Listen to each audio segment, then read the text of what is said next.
Castlevania Symphony of the Night isn't just a classic, it's the blueprint for what we now call Metroidvanias. But here's what makes it legendary. It's not just about exploring Dracula's castle. Symphony of the Night is packed with secrets, hidden bosses, and one of the most legendary twists in gaming history. It's a classic masterpiece that challenged everything you thought you knew about level design and exploration. Beyond the epic combat and sprawling map lies a game with haunting music, memorable characters, and gameplay that's still inspiring games today. But does it still hold up as a masterpiece, or has time dulled its fangs? I'm Joe, an ex-gaming industry pro, and today we're stepping into one of the most iconic PlayStation games ever made, Castlevania Symphony of the Night. Released in 1997 by Konami and directed by Koji Igarashi, Symphony of the Night is a landmark title in gaming history. It's one of the original Metroidvania games, blending exploration, RPG mechanics, and tight combat into a sprawling gothic masterpiece. You play as Alucard,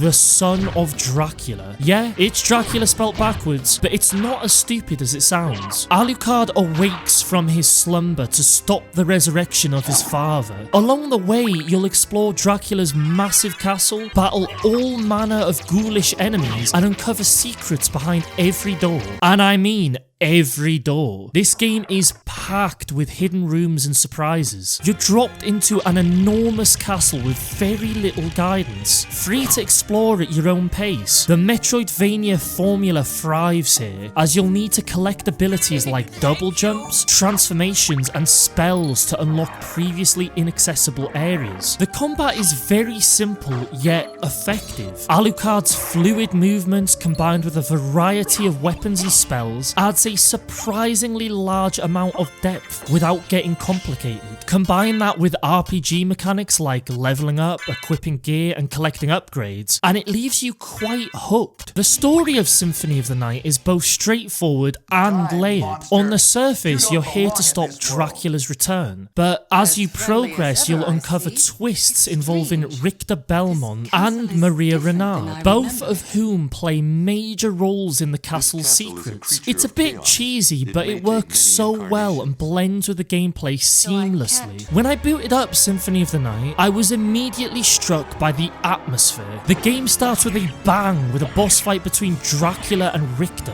which really grabs your attention. Then it switches on you, puts you in a massive castle overflowed with scale and mystery. Exploration is probably the main player in the gameplay. Every inch of the castle feels purposeful, with secret rooms, hidden weapons, and areas you can't reach until later. This creates a loop of progression, where exploring parts of a castle unlock new areas and new enemies constantly until the end. However, for some this can be considered a negative. Now, I don't mean to go against a game considered the best game ever by many, but it's a little slow. The fastest way forward is backwards, as backdashing everywhere is the quickest way to travel, because you cannot sprint, but constantly having to retrace your steps can be tiring for some. This does provide a unique sense of freedom though, which is where Symphony of the Night really excels. You can approach areas and bosses in different ways depending on your gear and abilities. Want to overpower your enemies with magic? Go for it. Prefer to master the art of dodging and slashing? Well, that works too. And the bosses are a pretty big part of the game, though they're not all hits. Some, like the Doppelganger, do offer a decent challenge. Others, well,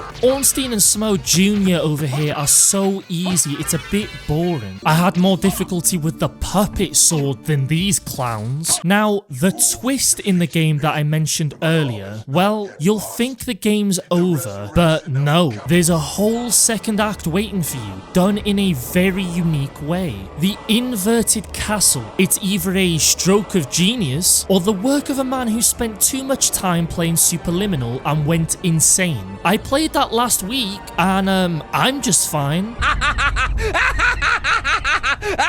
It flips everything you thought you knew on its head, literally, but it's also where the game's pacing slows down a bit. Everywhere you go counts as backtracking when it's the same map but upside down. There is new life in it, to be fair, with new bosses, enemies and items, which is a super outside the box way to do the second act. It's a bold design choice, but it may not be everyone's cup of tea. As I mentioned earlier, the combat is very simple yet effective. You can equip a different weapon to each hand, or maybe you want a shield in one and a sword in the other, or you want to use both hands on a bigger weapon. On top of that, you can equip one magic spell, which can be switched out whenever you find another. There's so much variety while keeping it simple too. It works so well. However, because it's simple, it's easy to mess up. To use magic, you need to hit up and the attack button, but what if you're pressing up for a different reason and trying to attack? It becomes really clunky and you end up wasting magic at inopportune moments, just because you accidentally pressed up while attacking. Could just be me, to be fair, but thought it was worth a mention. What's definitely worth a mention is Symphony of the Night's pixel art. It's timeless. From the detailed environments to the fluid animations, it's a visual masterpiece. I'd say it's fully down to the 2D art style, as it just allows art to not age compared to 3D, which ages so much quicker. Yikes. And speaking of timeless, the soundtrack, wow, it's an unforgettable blend of haunting melodies, energetic battle themes and atmospheric tracks that perfectly complement the gameplay. Just listen to the soundtrack and you'll see what I mean. While the story is secondary to the gameplay, it has its moments. It's cheesy, but not to the point where you're cringing or wanting to turn it off. A bit like an anime. There are themes of legacy, power and family throughout, but it's not the deepest narrative. All that matters here is that it fits the game's tone really well. Unless you're a massive Vania head and so deep in the lore you're practically a son of Dracula yourself. But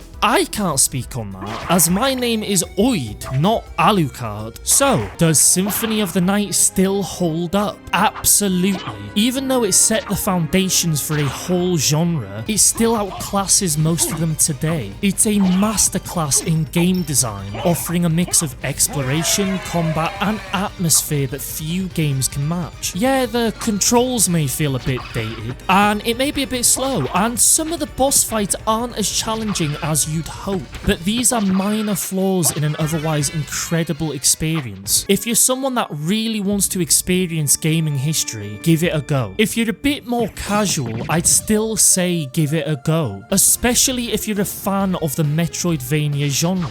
If you enjoyed this review and want to see more gaming classics, hit that like button and subscribe. As always, have a good morning, afternoon, evening, wherever you are, whenever you are, and next week is Friday the 13th, so be prepared for something evil. See you then.